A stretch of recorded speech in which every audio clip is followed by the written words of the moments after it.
apa itu ekosistem? Assalamualaikum warahmatullahi wabarakatuh. Perkenalkan, nama saya Ajil Setiani dari Program Studi Pendidikan Biologi 2019 Universitas Negeri Jakarta. Nomor registrasi 1304619027. Kali ini saya akan membuat salah satu contoh penerapan teori belajar dalam mata kuliah teori belajar dan pembelajaran yang diambil oleh Ibu Indina Tarjiah. Tujuan dari pembuatan video ini ditujukan untuk penilaian akhir dari semester 113. Materi yang akan saya bawakan yaitu mengenai ekosistem. Silakan disimak. Ekosistem yaitu merupakan hubungan timbal balik antara makhluk hidup dengan lingkungannya. Ekosistem sendiri memiliki dua komponen utama penyusunnya nih. Ada dua. Yang pertama itu ada biotik dan yang kedua itu ada abiotik. Lantas apa ya biotik dan abiotik itu? Biotik ini merupakan segala sesuatu makhluk hidup di dalam lingkungan atau ekosistem tersebut. Sedangkan abiotik ini selain dari biotik tersebut. Ilmu yang mempelajari ekosistem disebut ekologi nih teman-teman. Kita bahas yuk masing-masing komponen utama dari biotik dan abiotik. Produsen dikenal sebagai makhluk hidup yang dapat menghasilkan bahan organik dari bahan anorganik di lingkungannya. Biasa disebut juga sebagai autotrof atau dapat menghasilkan makanannya sendiri dengan cara fotosintesis. Contohnya yaitu alga dan juga plantae. Nah, yang kedua ini ada konsumen yaitu makhluk hidup yang tidak dapat menghasilkan makanannya sendiri atau disebut heterotrof. Ada 3 macam nih konsumen yang ada di ekosistem. Yang pertama itu ada herbivora atau pemakan tumbuhan, yang kedua itu ada karnivora pemakan daging, yang ketiga itu ada omnivora atau pemakan segala. 3. Ada yang dinamakan dengan dekomposer. Dekomposer ini menguraikan zat yang organik menjadi anorganik. Biasanya itu yang kita ketahui seperti fungi dan juga bakteri. Keempat yaitu detritivore, yaitu merupakan makhluk hidup yang membutuhkan sisa zat organik dari organisme lain nih teman-teman. Yang kita ketahui seperti cacing tanah, rayap, dan lain-lainnya. Selanjutnya komponen abiotik ekosistem. Yang pertama ini ada tanah.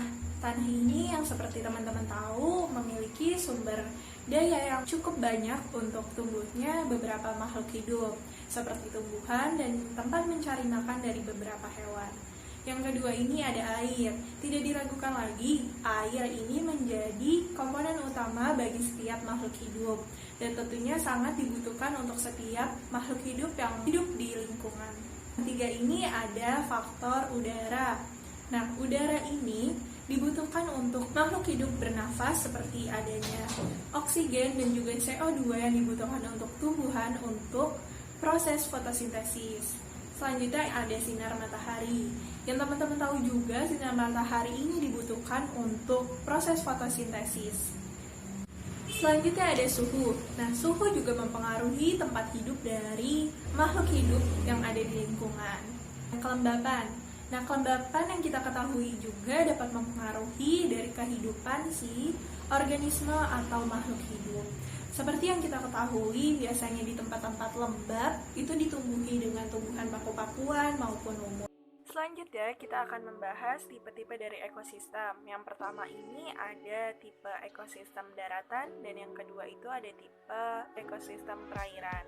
Kita mulai dengan yang tipe ekosistem daratan. Pertama ini ada bioma tundra. Nah, bioma tundra ini terdapat di bumi bagian utara dengan curah hujan yang rendah. Dan salah satu contohnya itu terdapat di kutub utara. Bioma taiga dikenal dengan sebutan hutan konifer karena di hutan itu terdapat banyak tumbuhan yaitu kayu konifer dan lain-lain. Bioma taiga ini merupakan bioma terluas dengan curah hujan 35 cm sampai 40 cm per tahun. Iklim pada bioma taiga ini subtropis dan terdapat pada di Rusia, Siberia, dan lain-lain. Selanjutnya ini ada bioma hutan hujan tropis terdapat di kawasan garis khatulistiwa seluruh dunia dengan curah hujan yang tinggi. Negaranya itu meliputi Asia Tengah, Amerika Tengah dan Selatan, Afrika, dan Australia. Selanjutnya ini ada bioma savana. Nah, bioma savana ini memiliki iklim sedang sampai tropis dengan curah hujan 25 cm sampai 75 cm per tahun. Tumbuhan yang dominan pada bioma savana ini yaitu rerumputan. Terdapat di benua Afrika, Amerika Selatan, dan Australia.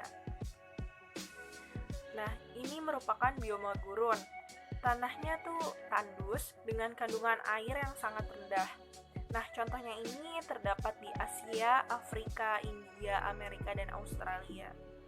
Selanjutnya yaitu bioma hutan gugur. Nah, bioma hutan gugur ini memiliki iklim yang sedang dengan suhu yang sangat rendah pada musim dingin dan suhu yang sangat panas saat musim panas. Terdapat di Amerika Timur, Eropa Tengah, dan Asia Timur. Selanjutnya kita akan membahas tipe ekosistem dari perairan. Nah, di sini ada contohnya dari bioma air tawar. Yang pertama itu ada lotik dan yang kedua itu ada lentik. Nah, apa itu lotik? Lotik ini merupakan yang dialiri oleh arus air, sedangkan yang lentik itu tidak dialiri arus air. Nah, contoh dari lotik itu merupakan dari sungai dan contoh dari lentik itu yaitu danau. Nah, selanjutnya itu kita akan membahas bioma dari air laut. Nah, dikenal juga dengan ekosistem bahari. Nah, bioma air laut ini atau ekosistem bahari merupakan terluas nih dari permukaan bumi. Seperti yang kita tahu bahwa bumi ini terdiri atas banyak air. Yang terakhir yaitu merupakan bioma pantai lumpur. Terdapat di muara sungai yang menjorok ke laut dengan bentangan yang cukup luas, atau biasa disebut juga dengan air payau. Pertemuannya dari air laut dan juga air tawar. Nah, masih semangat nggak nih teman-teman? Kita masuk ke pembahasan selanjutnya yaitu pengertian dari suksesi. Nah, suksesi ini apa sih? Nah, suksesi merupakan proses terjadinya perubahan ekosistem dalam kurun waktu tertentu yang menuju ke arah lingkungan yang lebih teratur dan stabil. Nah, suksesi ini memiliki dua tipe nih teman-teman. Yang pertama ini ada suksesi primer dan yang kedua itu ada suksesi sekunder. Kita bahas satu persatu. Suksesi primer, yaitu pembentukan komunitas makhluk hidup yang sebelumnya tidak ada. Nah, contohnya itu dari letusan gunung api, tanah longsor, tsunami, dan badai. Nah, maksudnya apa sih? Nah, ini merupakan perubahan secara keseluruhan.